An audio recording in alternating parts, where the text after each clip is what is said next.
Je, bajeti yako ni strict? Una pesa kidogo au una kiwanja kidogo? Ulipata eneo la urithi, lakini sasa kutokana na kwamba ujenzi wamekwambia ni gharama, na wewe ukajua kabisa na ukaweka akilini kwa ujenzi ni gharama, ukaona hiki kiwanja nataka sasa nikiuze. Hapana, suluhisho lako tunalo hapa.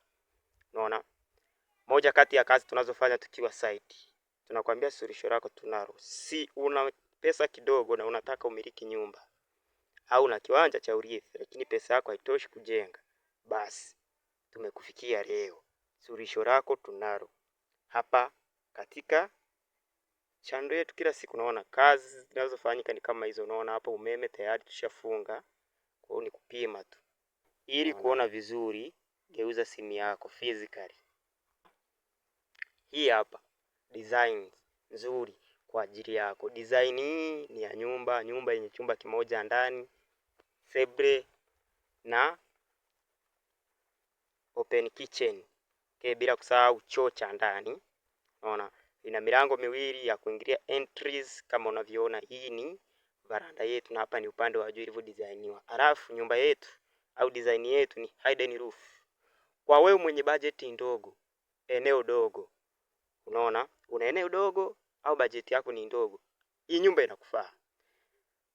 Sasa faida za hii nyumba hii utakapoijenga, unaona, tuseme umepanga, una kiwanja chako ulipewa urithi. Utakapojenga nyumba hii, inamaanisha unaweza kaamua mawili. Je, nihamie kwangu au ni pangishe? Unaweza kupangisha ukaitengeneza ikawa rental property. Wewe umepanga lakini ukapangisha. Kumaanishaje? Hii kwa sababu ni nyumba nzuri na design safi, itakuletea pesa ya kulipa kodi na pesa itabakia. Unaona? Utalipa kodi, hii itakuwa ni ya tenants. Utajipanga tena, unaweza kujenga nyingine design kama hii, ukamiliki rental property na ukaondokana na masuala ya umaskini, pesa kuisha haraka.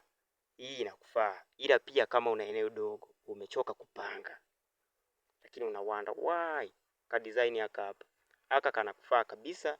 Ni kwa wale watu wenye budget ndogo. Unaona, budget yako ni ndogo, haka kanyumba kanakufaa. Na ni simple kwa sababu kama designiwa kwa mazingira yetu hapa Tanzania kama kanavyoonekana. Ni mazingira yetu kabisa hapa. Unaona, kama inavyoonekana. Unaona, choo kinaonekana namna hii. Unaona, hizo ni switch socket. Na kumbuka, sisi tukidesignia ramani ya jengo tunakuwekea mfumo wa umeme ndani. Kama ulivyoona clips zilizopita, tunaonyesha namna gani tunavyofanya kazi. Unaona, katika nyumba za watu. Kama una matatizo yako ya umeme mbali na design kama hizi, tucheki. Unaona, kumbuka ni Mayemki, The Rost Architect. Tunasikana mambo ya architect design.